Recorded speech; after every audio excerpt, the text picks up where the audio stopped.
Let's bake some bread together. First step is you're going to take your sourdough starter out of the fridge and feed it according to your recipe size. I had to feed mine twice within a 24-hour period. So it got out of the fridge. I fed it what my recipe needed, and then it didn't double in size within 6 hours. So I had to feed it again, which then it doubled in size. So if it doubles in size, then you get to skip that extra feed. If it doesn't double in size, feed it again. Depends on how long you kept your starter in the refrigerator. So this is the second feeding. It did double in size within 4 hours, so it just needed to be woken up. Now you're going to get 500 grams of bread flour.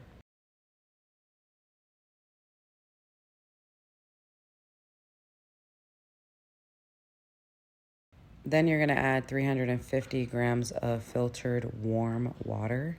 I use tap water, to be honest, but 350 grams of warm water. Add 11 grams of salt.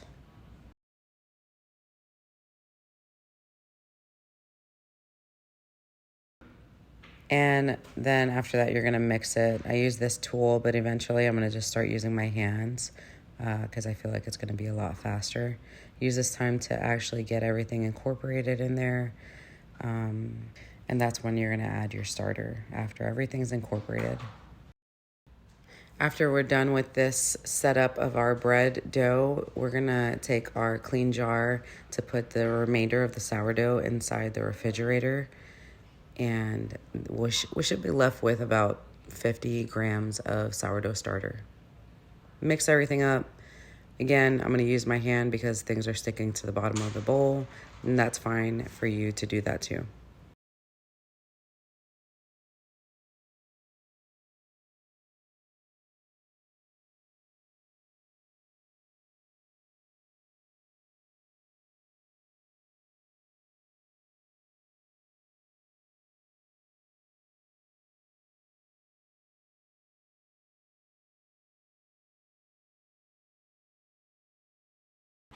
Now you see I'm putting my starter inside a clean jar.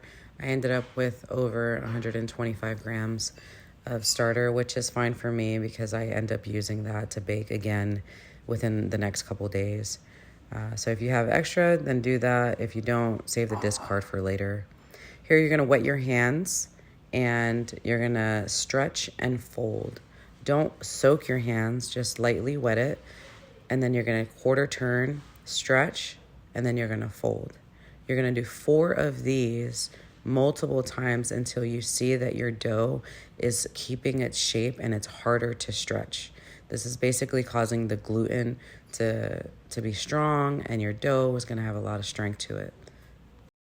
You're going to do this every 45 minutes. So you're gonna cover it, put it in its warm place, check the temperature, do a stretch and fold, cover it, do it again until your dough is actually displaying some signs of strength and resistance.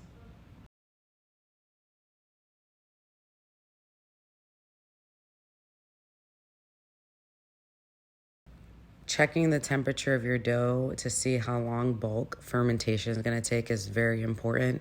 So mine is room temperature at 74 degrees, which means that it's going to take about 8 hours for my dough to be ready. This is my third stretch and fold. I didn't record my second one, but you'll get to see exactly how elastic it is and how smooth and strong it's getting. It's no longer breaking. But going back to the temperature, I check my temperature every time I stretch and fold just to make sure it's the same temperature. Sometimes it drops to like 69 degrees and that kind of messes up your bulk fermentation. And then there's other signs that you can look for when it comes to your fermentation, like does it pull away from the bowl? Is it sticking? Does it have bubbles? And you can look all of that up online as well, but I'm going to try my best to show you when mine is ready. I'm still new at it, so I'm sure I'm not getting it exactly when it needs to get done. But again, I'm not an expert, but I'm just breaking bread for my family, not a bakery. It took 4 stretch and folds for my dough to be ready. Now, when yours is ready, that's fine. If it isn't ready, just keep it going. You can also have a controlled environment. So if you want it to be 79 degrees in your oven or something, do that. Just keep it all in the same temperature. But you're going to flour your surface when it's ready. I'm going to show you the signs. Mine has a couple bubbles in it. Some of them you can't see. My dough is not sticking to the bowl. It is a little bit. If it is a lot, then that means that it is overproof, meaning you could have went maybe 2 hours before and took it out and started this process. It's a learning curve, but you're gonna flip your bowl over, let everything fall naturally out of your bowl. Sometimes it needs a little bit of help. The suction's pretty big, but if I used a glass bowl, I could have seen the bubbles underneath, and that could have helped me know a little bit more about my bulk fermentation.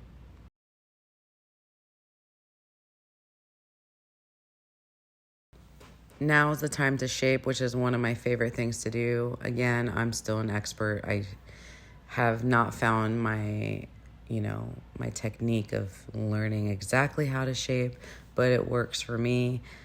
So what you're gonna do is you're gonna wet your tool. You're gonna flip the bottom over, flip the bottom across, and continue to flip it across. Try your best not to pop all the bubbles that are in there. Be nice and gentle. So I have a bubble that's right there on the end. I'm going to keep that just to show you what happens when you have the bubbles from the outside after you bake it. But what you don't want to do, you don't want to smash.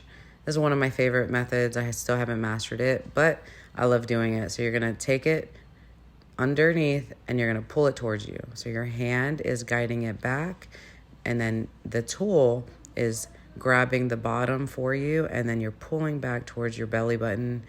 And again, you'll see me do this and explain it to my sister as she's shaping hers as well.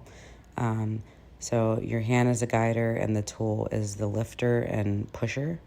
So yeah.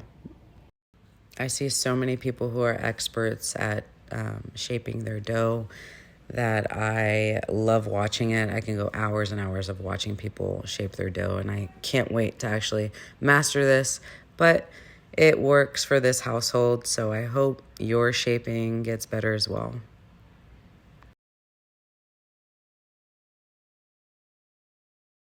You're gonna grab your Banneton and you're gonna lightly flour it because that's where your dough is gonna go into.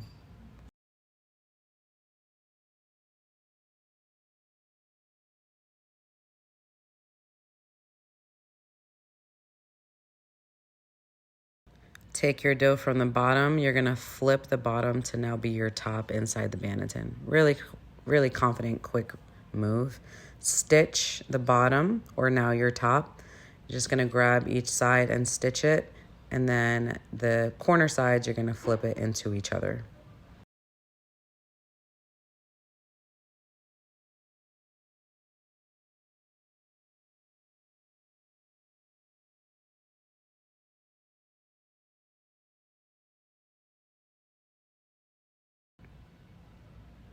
Flour the top, and then you're going to put your hairnet over it so that way the dough doesn't stick to it. That's why we're flouring the top.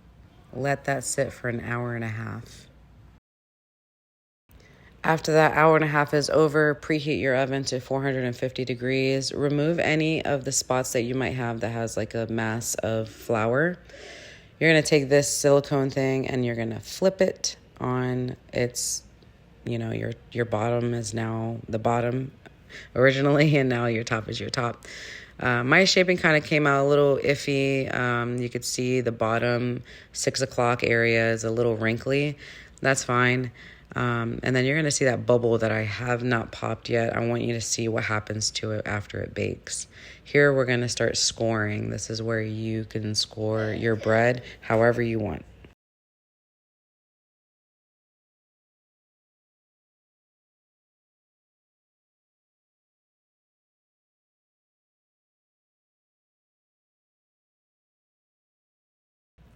Once your scoring is done, you're going to take your dough and put it into your Dutch oven. Your Dutch oven should have preheated with your oven inside. Put the lid on. You're going to have this for 20 minutes. I have a propane stove, so I don't know if it cooks different than electric. Next time I'm going to put it in for 25 minutes with the lid on, and then maybe 15 minutes with the lid off. This is what it came out to, with 20 minutes of baking, lid on, 18 minutes with the lid off. It came out perfect for me. There's that hole that I didn't pop. Next time I will pop it. And then I'm going to start cutting it, but it's going to take about 3 hours for it to cut. So it has to be completely room temperature for you to cut into it. You could destroy a lot of things that are happening inside. Once you take your bread out, set it out, and you're going to hear it still crackle and still move. So that's kind of why you do not want to cut into your bread too early.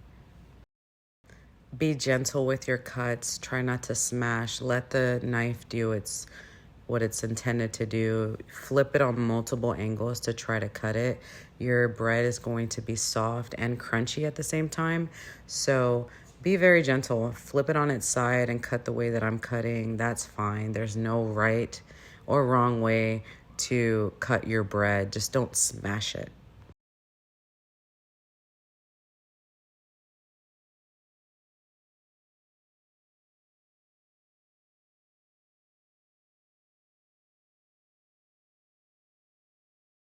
And there is our slice of bread. I hope yours came out just like mine. Again, bulk fermentation, hours that you put in, time that you cut into your bread, your baking, your oven. Everything has a lot to do with it. So this is a learning process. The way that you could store your bread is by slicing every piece, putting it in the freezer, or leaving it on the counter.